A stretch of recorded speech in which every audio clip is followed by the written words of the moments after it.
the other side of Jim. He spent nearly 3 years in Asia, living in Tibet, communities in India and Nepal.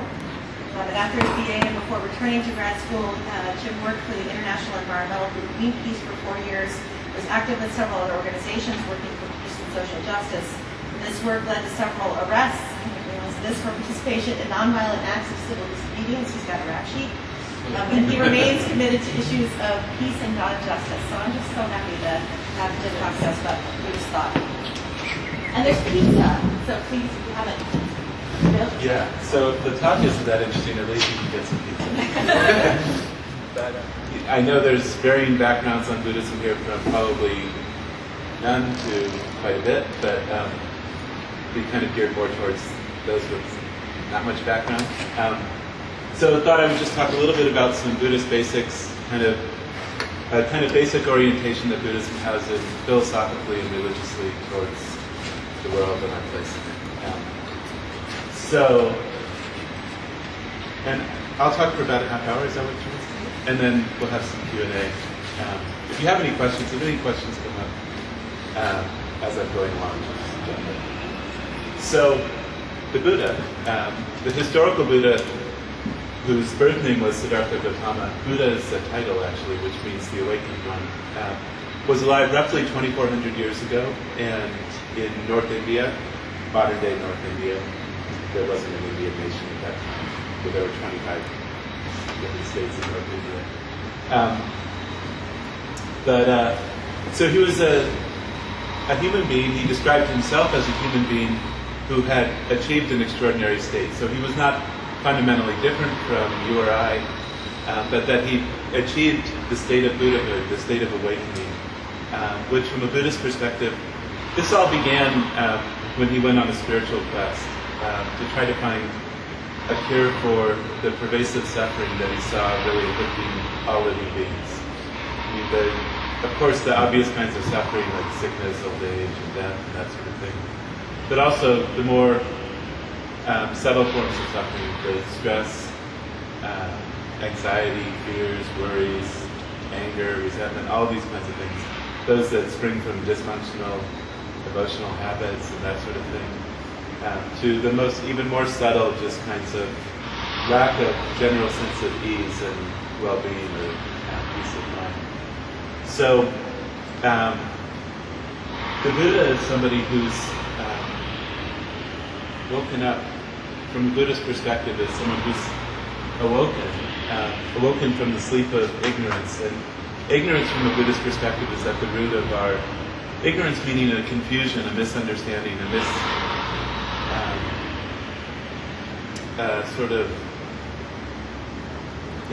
a lack of understanding of our place, the way we exist, and the way we function and relate with our world.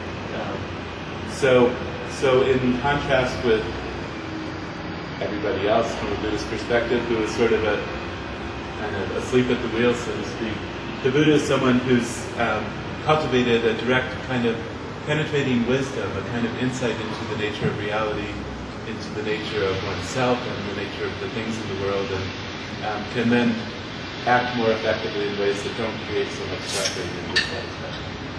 So, when he achieved that state, it was described as a state of enlightenment, which was the culmination of a 6-year spiritual quest, and at the end, a 48-hour meditation session, in which he's said to have cultivated this profound insight into the nature of reality, and on that basis was able to uproot all of the dysfunctional, disturbing emotions from his mind stream: greed, hatred, anger, jealousy, attachment, pride, these sorts of things. So the other side of enlightenment from a Buddhist perspective, there's kind of two sides to an enlightened mind as it's described in the tradition. One is perfect wisdom, and the other side is perfect compassion. I mean, it was compassion that really was the catalyst for his going on a spiritual quest in the first place. His recognition that there was so much suffering in the world, and his wish to try to find a cure for suffering. But when he's said to have achieved enlightenment meditating under this tree in North India, which is now known as the Bodhi tree, or the tree of enlightenment, it said that he also just developed this kind of unbounded compassion, this overwhelming compassion for the welfare of all living beings. So a Buddha is someone whose mind is kind of this fusion of perfect wisdom and perfect compassion.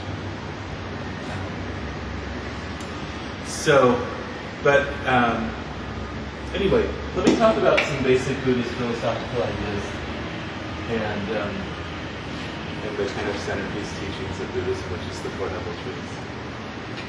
So, after the Buddha achieved enlightenment, there was a group of 5 ascetics, five wandering kind of spiritual seekers who had given up all of their worldly possessions in pursuit of some sort of liberated wisdom. There was a major religious movement that was happening in India at that time, where a lot of people were going on these sort of spiritual quests. And there were 5 ascetics who he had been traveling with and practicing different kinds of meditations and yogas and whatnot at the time. And after he achieved enlightenment, he wanted to first teach to them, and when they realized that he'd actually achieved what they were looking for, they requested that he be their teacher. So this is basically what I'm going to talk about today, is what he taught in his first teachings in Sarnath, in a place called Deer Park. There were a lot of deer around, according to the story, who also were listening attentively. Not sure, no record of them achieving enlightenment, but 4 of the 5 disciples did immediately. Anyway, no promises, but with this lecture. Anyway, the first idea that he taught is the idea of impermanence, which is fundamental to Buddhism, which is the idea that everything that exists is in a constant state of flux. Everything is changing from moment to moment. So it's not just that kind of on a gross level, this building may not be here. Officially it's condemned, mostly because they don't want to make it accessible, wheelchair accessible, and that sort of things. But officially it's condemned that it may not be here in 100 years or something like that. I'll try to keep the political comment. Anyway, so it's not just the kind of gross impermanence that this building's here now and it may not be here in 50 years or something like that. But on a subtle level, the Buddha said that everything is constantly changing from moment to moment. Nothing is permanent. Nothing is enduring. The actual Sanskrit word anika, or vitakpa in Tibetan, probably doesn't translate so much as impermanent as not enduring. So it has this sense, this connotation to it of not enduring for more than a moment. So there's a 7th century Buddhist philosopher named Dharmakirti who described it as the actual moment of the arising of something is simultaneously the moment of its cessation. Which was really a profound insight. When you think about it, we're going back 2,400 years. I mean, if we look at, for instance, this table, the subtle impermanence, the momentary impermanence of things is really not readily apparent to our gross eye organs, our eye consciousness. That table looks exactly like it did last time I was here a month ago. In that sense, I think, of course today we have high-powered microscopes and we can look and see that on a molecular level, it's in a constant state of flux, but they didn't have access to that at that time. So, I think it was pretty interesting from that perspective that he kind of drew this sort of insight. But it was also utterly contrary to the prevailing ideas of the time too, religious ideas. Specifically, there was a group of religious texts which had recently begun to emerge to become publicly revealed, known as the Upanishads. These were Hindu texts, the final texts of a kind of classical or almost pre-Hindu corpus known as the Vedas. And they talked about the whole religious orientation, and this was the religious orientation of a lot of the spiritual seekers, the renunciates at this time, was that they were looking for their real true self, which was, the Sanskrit word was Atma, which was described as, real, permanent, absolute, unchanging. There was this fundamental core of who one was. And so their whole spiritual quest was geared towards this kind of self-realization, the realization of this permanent, real, true self. And that when they realized that, they would realize it was utterly identical with the ultimate nature of reality, Brahman, which was also absolute, permanent, unchanging, and whatnot. So when the Buddha comes along and says everything is impermanent, from moment to moment, it's not only profound, I think, because our sense organs can't perceive, the sense organs of human beings can't perceive the subtle changes in a lot of objects. But it was also ran totally contrary to the prevailing religious and philosophical beliefs of the day as well. So it was also, in that sense, it was also very radical, because, here was this growing religious movement that was all based on finding their true permanent self, to realize it was inseparable from the ultimate reality, which was permanent. And the Buddhists basically say neither of those things exist. You're wasting your time.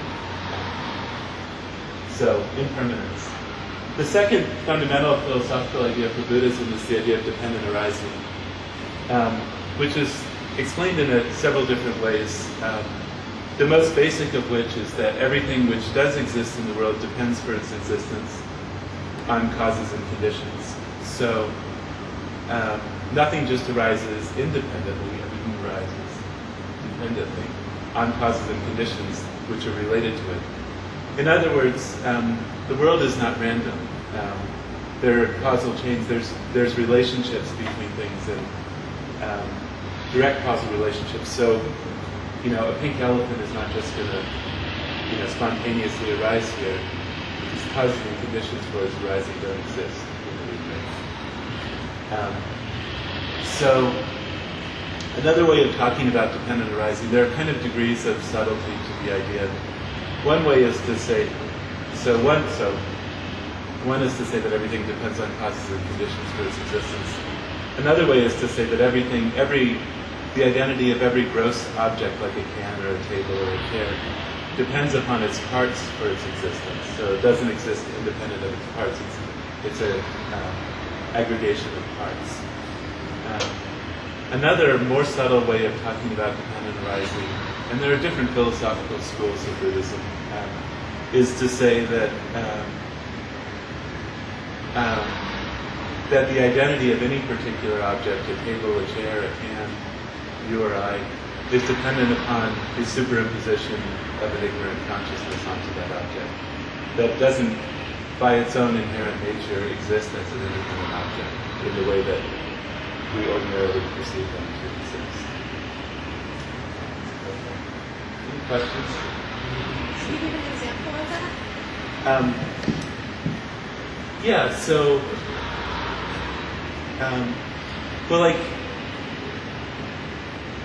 So the table, they would, a Buddhist would, one of the major philosophical schools would say that table does not truly exist as the basis of the designation table. That superimposition of the label, both the designation, but also more importantly, the conceptual identity that's in our mind stream of, I'm identifying this as a table, it doesn't inherently exist in that way. What it exists as is something which is made up of millions of parts in a constant state of flux. And that identity, to a certain degree, is relatively arbitrary. It's not totally arbitrary. Buddhists then distinguish between conventional and ultimate levels of truth. This is getting beyond the first teachings of the Buddha. But, so conventionally, it's appropriate to, we get through the day by calling it a table and we talk, we communicate with each other. So, but ultimately, it doesn't have an inherent table nature. It doesn't have any kind of enduring essence to it, which would justify the conventional label of table. So this kind of relationship between conventional and ultimate modes of apprehension is kind of at the heart of a lot of Buddhist philosophy, epistemology, and ontology. And there's all sorts of debates within the Buddhist tradition about the right ways to talk about conventional and ultimate truth and the relationship between consciousness and its objects. Okay. And then the third basic idea is the idea of selflessness. So the term self is Atman in Sanskrit, which again, in the current Hindu thought at that time, which is actually still a dominant Hindu idea today, is that they were looking for this true permanent self, this enduring self, or Atman. And the Buddha said that no such self exists. There's nothing permanent or absolute.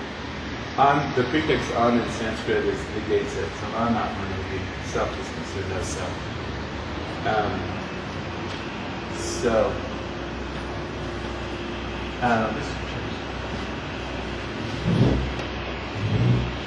So the Buddha wasn't saying that we don't exist, that we're not here, or something like that. But what he's rejecting here with this idea of anatman is that there's anything enduring or permanent within this kind of self-identity, that there's any kind of enduring essence to who I identify as Jim. Like the Jim that's here talking right now is not necessarily the same Jim that was absolutely necessarily not the same Jim that was in his office, half an hour ago, thinking about what to say here and that sort of thing. And that from moment to moment, there's nothing that's, like everything else, our own self-identity is changing on a momentary basis. Which is not to say also that there's not any kind of relationship between Jim in this moment and Jim in the next. There is a causal and kind of relationship. So there is a continuum of a kind of seemingly identical object. Just like the table seems to be pretty much the same table as it was a few minutes ago, even though we know it's changing from moment to moment. But, the fundamental causes behind its re-arise or its rising again in the next moment make it arise in a very similar way, so that it seems like the continuum of one object. Okay. So those are three basic ideas. Then the sort of, I think, simplified centerpiece of the Buddhist teachings is what's known as the Four Noble Truths. And these ideas are all basic to all schools of Buddhism. There's a number of different Buddhist traditions, but these ideas I'm talking about today are shared by virtually all Buddhists. So the first noble truth was the Buddha's recognition of suffering. And the Sanskrit word dukkha is hard to translate into one. It's often translated as suffering, but it connotes something. Its meaning is really much more vast than that. It means a kind of dissatisfaction or dis-ease, or a feeling of a lack of contentment, a lack of peace, a lack of peace of mind, in a sense. So, really from a Buddhist perspective, dukkha is every experience in every living being that's not a Buddha. Anything less than the perfect blissful peace of Buddhahood is dukkha or suffering. So that doesn't mean that you didn't have fun at the party last Friday night or something like that. That's not that there's not relative good times and bad times, happy times and sad times and things like that. But then generally speaking, we never really feel completely content, completely at peace or at ease with ourselves and our relationship with the world and our lives.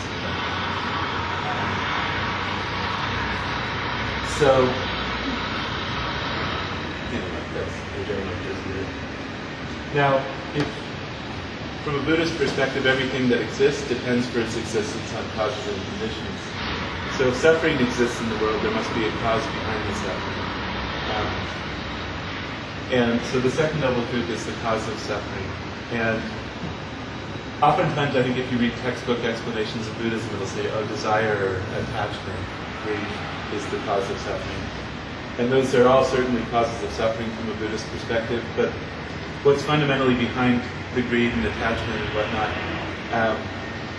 is a more basic ignorance, a fundamental misunderstanding or misconception of ourselves and the world that we live in and the way that things exist.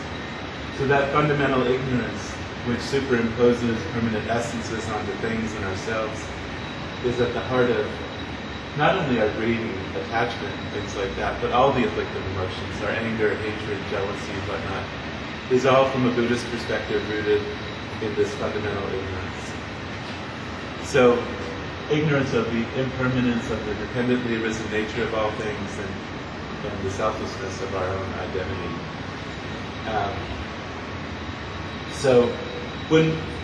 From a Buddhist perspective, I think one way to think about this is that when we, out of ignorance, out of a misunderstanding of ourselves, when we cling to this idea of a permanent, enduring self-identity, or true self, or Atman, to use the Sanskrit term, when we cling to that as real and substantial, what we do is we kind of set up an adversarial relationship between ourselves and the rest of the world. Rather than kind of being fully cognizant of the interdependent nature of things, we set up this kind of adversarial relationship where then we kind of start to go into wanting to get a hold of things or grasp onto things that we think are going to bring us satisfaction and try to avoid things that we think are going to bring us suffering. And so, but our conceptions of all these things are really skewed. So we end up kind of going through this constant process of attachment and aversion. And I think oftentimes we're not even fully cognizant if we aren't aware of it, if we don't really pay attention. We're almost unaware of how we're doing this from a Buddhist perspective virtually all the time. And I often use this example in class when I'm talking about this, and it was 100% accurate this morning as well. When my alarm went off this morning, and my first thought was aversion, like, I wish I had another hour to go to sleep. I don't want to get up, It's like I really didn't want to get out of bed yet. And then it moves to, so it's aversion to getting out of bed, then it's like attachment to, the warm shower, that'll feel good, then I'll be okay. And it's getting to that. And then it does feel good for a minute, but it's fleeting, it's impermanent. And I know that I'm really not going to be utterly happy and pacified until I get that first cup of coffee flowing in my blood. And my heart starts pumping again. And then it's like, I'm late for my meeting. And, it's constantly, when we really observe what's going on in our minds from a Buddhist perspective, it's always kind of attachment and aversion or various forms of those. Sometimes the aversion is more strong and it takes the form of anger or hatred and whatnot. So anyway, but all of it is fundamentally rooted in this ignorance which grasps at a truly existent self and grasps at the phenomena of the world as having kind of enduring essences as well. Okay, but so it looks pessimistic at first. The good news is, though, that suffering depends upon the cause, and if one, from the Buddhist take on things, if you remove the cause, if you remove the ignorance, then the effect, the suffering won't arise. So by removing this fundamental misunderstanding of ourselves and how the world exists, one can cease to cause the suffering that we inflict upon ourselves and people around us in the world. So the Buddhist approach to addressing this is to replace the ignorance with wisdom, to cultivate real insight into the nature of reality. Because when we operate on the basis of wisdom, we stop producing we stop kind of springing into these dysfunctional emotional patterns of the greed, hatred, anger, attachment, jealousy, and whatnot. So from a Buddhist perspective, what looks kind of pessimistic at first, life is suffering. In the final analysis, I think life is suffering when we don't know, when we're ignorant. When we actually are in tune with reality, Buddhism would say that life could actually be quite pleasant and blissful. And the Buddhist term, the kind of Buddhist term for self, I don't know if salvation was a good translation, but the Buddhist idea of salvation is nirvana, which refers to once we've uprooted, on the basis of cultivating this penetrating wisdom or insight, once uprooted all of the afflictive emotions and achieved the real completeness of mind. So that the cessation of suffering is possible is the third noble truth. And then the fourth noble truth is the path to achieving enlightenment. So the Buddha gave extensive teachings. He was 35 years old when he achieved enlightenment and lived to be 80 years old. So he taught for 45 years. And we have about 108 volumes, about 1,000 pages each of sutras, which is the Buddhist canon of the discourses of the Buddha, considered to be the discourses of the Buddha. Anyway, the path that the Buddha taught was oftentimes broken up into what are called three trainings. So this is kind of the fourth noble truth. So trainings in ethics, trainings in meditation, and training in higher wisdom. I'll try to do this in like 5 more minutes, 5 to 10 minutes. Well, questions.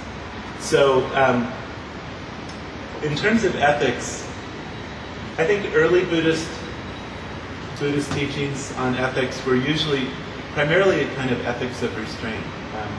The Buddha was trying to encourage his followers to restrain from non-virtuous sorts of activities. So for lay people, for householders, there's no commandments in Buddhism, but there are strong suggestions. And so, like, for lay people, they have what are known as the 5 precepts, which certainly not all, haven't taken a poll. Not all Buddhists take these precepts, and a person can take all 5 or 1, 2, 3, 4, or 0. But they sound very similar to the 10 Commandments, minus the God ones.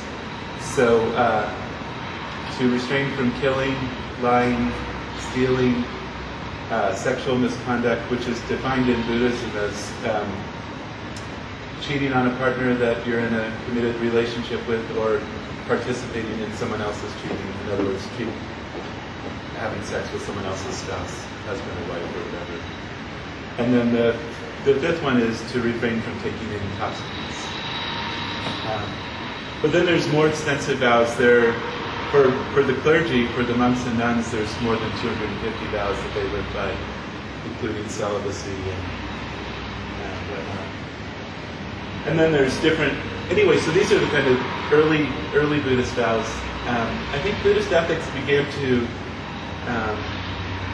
This was never abandoned, but began to kind of grow in the sense that it became more of a kind of virtue ethics during the Mahayana emergence of Mahayana Buddhism, which is a later development of Buddhism, but where the ethics was started to be focused on cultivating virtues, like cultivating compassion.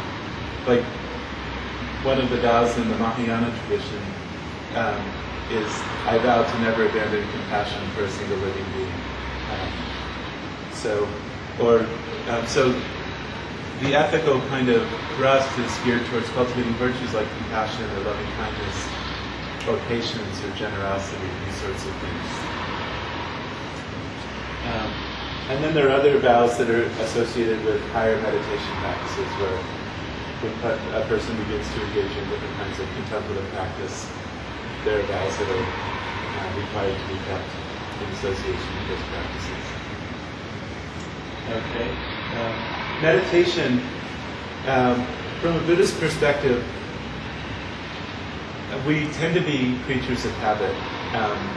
And mostly we've habituated ourselves out of our ignorance to ways of thinking and acting that end up causing us suffering, because most of our habits are formed on the basis of ignorance. So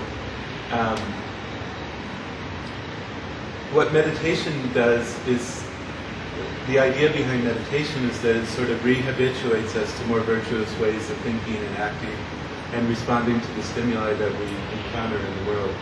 So that rather than responding to the person cutting me off on the freeway with road rage, I can respond, if I've done enough contemplative practice with patience, where I've habituated myself to respond more patiently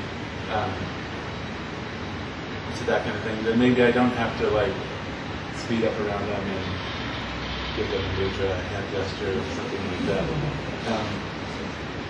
Anyway, so not only does that hopefully transform my actual experience at the moment, but I've also started to set a predisposition. And this idea of karma in Buddhism is that karma in many senses is the application of the idea of dependent arising to the way our consciousness works, so that whenever we engage in any kind of action, intentional action of body, speech, or mind, that not only does it have immediate effects in the world, but we plant a kind of predisposition in our mind stream to respond in similar ways to similar stimuli in the future. So, if I respond with road rage to getting cut off on the highway, not only doesn't create much peace or happiness at the time, but it also inclines me to kind of respond in a similar way in the future. We just kind of habitually tend to act in similar ways over and over again.